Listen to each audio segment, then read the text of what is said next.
बेटी बनी बहू। ये कहानी उस डरी हुई लड़की की है जिसकी शादी 3 महीने में तय हो चुकी है। अरे क्या रमा, क्यों उठ गई बेटा इतनी जल्दी? थोड़ी देर और आराम कर लेती ना। नहीं माँ, ठीक है, कोई बात नहीं। ये बताओ, चाय के साथ नाश्ते में क्या लोगी? अरे कैसी बात कर रही है रमा, कल तक तो तू ऑर्डर दिया करती थी कि ये खाना है वो खाना है। आज तू हमें पूछ रही है, क्यों बेटा? माँ अब ऐसे ही बोलिए ना, क्या खाएंगी? बेसन की रोटी बना दूं दही के रायते के साथ? माँ कुछ सोचती है फिर कहती है, अच्छा सुन, ये बता, रोहन का फोन आता है? शादी होने वाली है तेरी उससे, बात करती रहा कर। हाँ हाँ हाँ माँ, बात होती रहती है। मॉर्निंग में मैसेजेस भी डालती हूँ। अच्छा माँ, नाश्ता बना कर आती हूँ। ये बदलाव रमा में अचानक आए थे। कहाँ तो वो देर से उठती, बिस्तर पर ही नाश्ता खाना और आराम से नहाना। माँ ने बचपन से ही किसी राजकुमारी की तरह रखा। पढ़ने में होशियार और काफी सोचने वाली लड़की थी रमा। क्या बात है, आज तो नाश्ता बिल्कुल अलग बना है। ये कॉम्बिनेशन अपने घर में तो मैंने नहीं खाया। पापा, वो रोहन की मम्मी सोमवार को यही खाती है, इसलिए मैंने बनाया सीखने के लिए। ठीक नहीं लगा तो कुछ और बना देती हूँ। अरे नहीं नहीं, हमारी समधन जो खाएगी हम भी साथ बैठकर वही खा लेंगे। वैसे इट्स वेरी हेल्दी। हाँ रमा, गुड, वेरी गुड। पापा के मुंह से तारीफ सुनकर रमा खुश हो जाती है। वो रोहन को फोन करती है। पता है, पापा ने मेरे हाथ के नाश्ते की तारीफ की, बोल रहे थे it's very tasty Rama. Good good, सही है। अच्छा देखो, कल मम्मी पापा कुछ भी ग्रीन वेजिटेबल का खाते हैं, जैसे पालक पनीर या फिर मिक्स सलाद के साथ ब्राउन ब्रेड। तुम बना लेना कल, और हाँ, पिक्स शेयर करना, मैं माँ को दिखा दूंगा। ठीक है, भेज दूंगी। अगले दिन रमा फिर कुछ नया बनाकर रोहन को फोटो भेजती है। अपनी माँ को दिखा देना, ये मैंने बनाया है। तभी वहाँ उसकी माँ आ जाती है। ये क्या बेटा, ये हाथ कैसे चल गया तुम्हारा? अरे कुछ नहीं माँ, वो तो बस ऐसे ही। आप बताओ ना, क्या चाहिए? अरे कुछ नहीं बेटा, ला मैं हाथ में दवा लगा देती हूँ। माँ हाथ में दवा लगा रही थी कि पता नहीं रमा क्या सोच रही थी। थोड़ी परेशान सी थी। क्या हुआ रमा, क्यों परेशान लग रही हो? रोहन से कोई बात हुई है क्या? नहीं माँ, आज जो बनाया उसकी फोटो मांगी थी रोहन ने, दे तो दी, लेकिन अभी तक कोई रिप्लाई नहीं आया। माँ कुछ सोचती है, फिर रमा के फोन से उसके जले हुए हाथ की फोटो खींचकर भी रोहन को भेज देती है।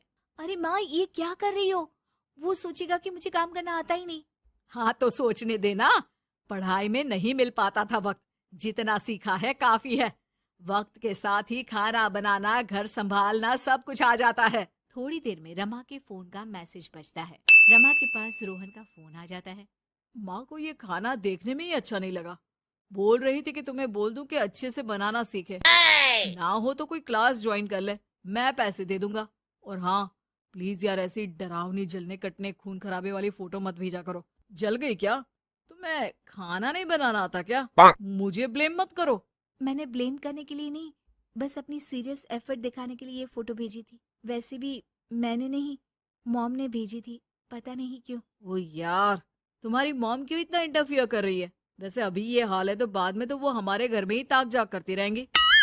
उनसे कहो कि मैं तुम्हें उस घर के लिए तैयार कर रहा हूँ जहाँ अब तुम्हें पूरी जिंदगी रहना है। रमा को रोहन की बात ठीक नहीं लगती। वो फोन रख देती है, लेकिन सोच में पड़ जाती है कि आखिर वो ये बात माँ को बताए कि नहीं। अब हर वक्त या तो वो रोहन का बताया खाना बना रही होती है, या उसके कहने पर उसकी पसंद की टीवी शोज, वेब सीरीज या फिर किताब पढ़ रही होती है। क्या बात है रमा, आजकल मैं देख रही हूँ कि तुम बहुत परेशान सी रहने लगी हो। कोई बात हो तो बता दो बेटा। नहीं माँ, वो रोहन ने कहा था कि उसकी पसंद मुझे पता होनी चाहिए, जिससे कल को हम साथ हो तो हम लोग मिलकर अच्छे से बात कर पाए। उसने कुछ वेब सीरीज देखने को कहा था, लेकिन क्या कहूँ माँ, मेरी तो समझ में ही नहीं आ रही वेब सीरीज। अरे तो बोल देना रोहन को नहीं देखनी, या फिर एक काम कर, तू उसे अपनी पसंद का सिर्फ एक गाना सुनने को बोल। ला मैं मैसेज कर देती हूँ। ना ना माँ, आप तो रहने ही दो। पिछली बार भी जब मैंने उसे बोला कि आपने मैसेज किया है तो वो गुस्सा हो गए थे। अच्छा, क्या बोल रहा था? यही कि माँ क्यों इंटरफेयर कर रही है, मैं तुम्हें उस घर के लिए तैयार कर रहा हूँ जहाँ तुम्हें पूरी जिंदगी रहना है। माँ अब समझ जाती है कि रोहन उसकी रीमा के लिए ठीक नहीं है। रहने दे रीमा, ये रोहन मुझे ठीक नहीं लगता। तू बोल तो मैं कोई और रिश्ता देखूं। अरे नहीं माँ, मेरे पूरे फ्रेंड सर्कल में ये बात हो गई है। नाते रिश्तेदार आस पड़ोस सभी। हाँ, ठीक है बेटा, चल कुछ दिन और देख ले। लेकिन ये मत सोचना कि यहाँ शादी नहीं हुई तो कुछ बुरा हो जाएगा। ये देखना कि इससे शादी हुई तो भविष्य कैसा रहेगा। समझी? प्यार, विश्वास और इज्जत से बढ़कर कुछ भी नहीं है। रीमा माँ की बात पर हाँ बोलकर वहां से चली जाती है। अगले रोज रोहन का फोन रीमा के पास आता है। मैंने तुम्हें एक स्किन डॉक्टर का फोन नंबर दिया है। माँ बोल रही थी कि तुम सांवली हो और दिखने में भी नैन नक्श थोड़े। एक काम करो ना, तुम इनसे अपना ट्रीटमेंट शुरू करवा लो। होप कि थोड़ी देखने लायक हो जाओ। आज तक रीमा से किसी ने इस तरह बात नहीं की थी। वो ये बात सुनकर सीधी अब तो हद हो गई। ठान कर बैठे हो क्या कि जिंदगी में सुधरना ही नहीं है? अरे बेबी, मैंने क्या किया? मैं तो बस उसकी मदद कर रहा था। उसने स्माइल किया, उसे बोलो ना। यार पत्नी हो मेरी, इतना भरोसा तो करो अपने पति पर। I love you baby. पति पर भरोसा है लेकिन उसके अंदर के मजनू पर नहीं है। अब इतने क्यूट पति को तुम्हें संभाल कर तो रखना ही पड़ेगा ना। मेरा क्या कसूर बेबी? ओह बस हाँ, ये क्यूट वाला नाटक ना मुझ पर नहीं चलेगा। और जो भी क्यूटनेस है, प्यार है, वो सिर्फ मेरे लिए है। ये छिछोरपंती छोड़ दो। शीनू और चीनू की शादी को 1 साल हो गया। दोनों की है तो लव मैरिज और दोनों के बीच लव भी बहुत है, लेकिन उस लव की ट्विस्ट कुछ अलग ही है जो आप देख ही सकते हैं। ओए छिछोरा मत बोलो, इज्जत बहुत है, किसी से भी पूछ लो अगर कोई मुझे छिछोरा बोल दे तो। हाँ हाँ बस सब जानती हूँ मैं। इस पर शीनू किलसते हुए किचन में चली जाती है, जिसे देखकर चीनू भी हंसते हुए उसके पीछे पीछे चल देता है। क्या है, पीछा क्यों कर रहे हो? अरे अपने घर में घूम रहा हूँ, तुम मेरे आगे आगे क्यों चल रही हो? उफ़ो, परेशान करके रखा है। देखना एक दिन रोओगे मेरे लिए, फिर मेरी कदर मालूम होगी। अरे चल झूठी। इसी तरह दिन बीतते हैं और दोनों की नोक झोंक के साथ हंसी खुशी लाइफ चल रही होती है। एक दिन दोनों शॉपिंग के लिए मॉल जाते हैं। आज देखो कैसे तुम्हारी जेब खाली कराती हूँ। अरे मेरी जेब में तो कुछ है ही नहीं, खाली क्या करोगी? अकाउंट में तो है ना? अरे ठीक है, जा शीनू जा, जी ले अपनी जिंदगी। मैं वॉशरूम होकर आता हूँ। चीनू वहाँ से चला जाता है और शीनू ज्वेलरी शॉप में जाती है, लेकिन वहाँ कोई भी उसकी बात तक सुनने को तैयार नहीं होता। अरे यार, मैं भी कस्टमर हूँ, मुझ पर कोई ध्यान क्यों नहीं दे रहा? इतने में चीनू भी वहाँ आ जाता है। करा लिया अकाउंट खाली? कहाँ? देखो ना, कोई मेरी बात तक नहीं सुन रहा, सब बिजी हैं। ऐसा क्या? Excuse me, can you please? Chinu के इतना बोलते ही अटेंडेंट तुरंत उसके पास आ जाती है, जिसे देखकर शीनू हैरान रह जाती है। हैरान तो ऐसे हो रही हो जैसे अपने पति को जानती ही नहीं। हाँ हाँ बिल्कुल, मजनू को कैसे भूल सकती हूँ, पर मजनू अब शादीशुदा है ये मत भूले। शीनू अपनी शॉपिंग कंटिन्यू करती है और कुछ देर बाद सारी शॉपिंग खत्म करके दोनों कॉफ़ी पीने जाते हैं, जहाँ चीनू को रिया मिलती है, जो मिलती ही चीनू को गले लगा लेती है। ओह हाय चीनू, कितने टाइम बाद देखे। आज भी बिल्कुल वैसे ही क्यूट हो, जिसे देखते ही दिल फिसल जाए। इस पर चीनू शीनू को देखकर तुरंत रिया को दूर करते हुए कहता है, अरे रिया, मीट माय वाइफ शीनू। और शीनू, ये रिया है, कॉलेज फ्रेंड। अच्छा शादी कर ली? ओके मैं चलती हूँ, बाय। कॉलेज के मजनू, सब जानती हूँ कौन सी फ्रेंड है। वैसे वो मजनू वाली हरकतें आज तक बंद नहीं हुई ना। गले तो देखो कैसे लगाया था, जैसे उसकी पर्सनल प्रॉपर्टी हो। भूलो मत, तुम सिर्फ मेरी प्रॉपर्टी हो, और इस प्रॉपर्टी पर किसी ने नजर डाली या तुमने किसी को देखा भी तो दोनों की आंखें नोच लूंगी।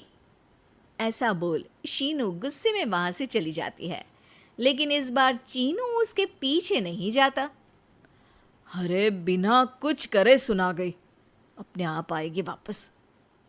चीनू शीनू का इंतजार करते हुए वहीं बैठ जाता है।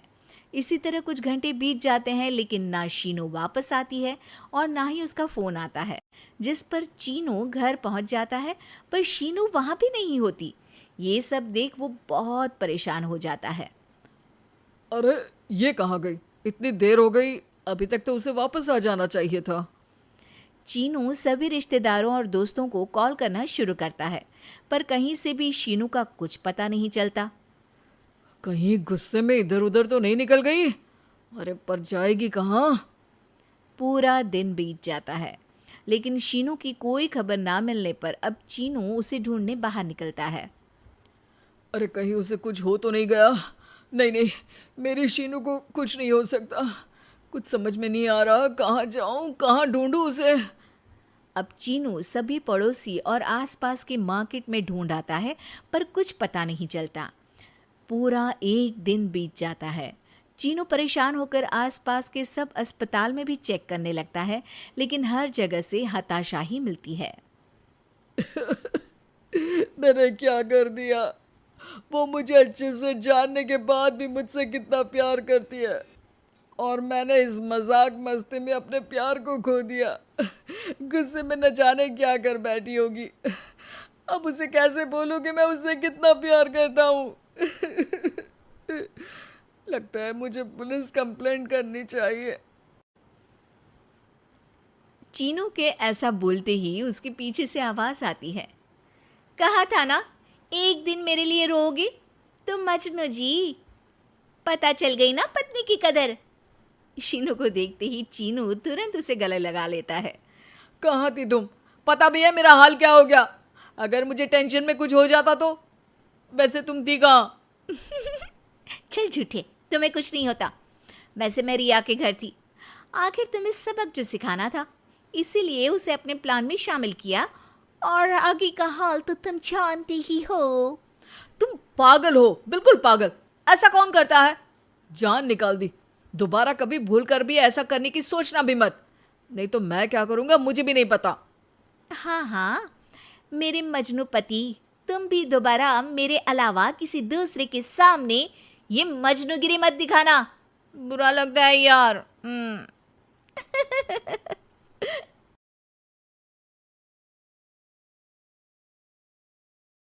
बहू बनी मुसीबत। गांव माधोपुर में शशि बहन का परिवार रहता था। शशि का एक बेटा, बहू और बेटी थी। पति और बेटा किसान थे, जो सुबह खेत में जाते और सारा दिन मेहनत के बाद शाम को घर लौटते। शीला भी घर में रहकर सिलाई का काम करती। शीला की बेटी भी बड़ी समझदार थी। वो घर के काम में माँ का हाथ बटाती। लेकिन बहू बहू का हाल निराला था। वो काम कम और मिन मेक ज्यादा निकालती, जिससे शशि और उसकी बेटी काफी परेशान रहते। एक दिन, माँ ये क्या है? ओहो, जितना बोलो लेकिन आप लोगों को तो कुछ समझ में ही नहीं आता। भाभी क्या हुआ? और माँ अभी सिलाई कर रही हैं, उन्हें बार बार मत उठाइए। मुझे बताइए हुआ क्या है? ये देखो सोनम, दूध उबल रहा है और बस गिरने ही वाला है। वो तो शुक्र है कि मैं आ गई, वरना तो बह जाता सारा। अरे पर मैं तो अभी देखकर गई थी और गैस भी धीमी थी। हमेशा दूध सामने खड़े होकर ही उबाल दिलवानी चाहिए, ठीक है ना? सोनम को मेघा की बात पर गुस्सा आ जाता है, लेकिन क्लेश ना हो ये सोचकर वो चुपचाप वहां से चली जाती है और सोचती है कि वो कैसे मेघा को सबक सिखाए।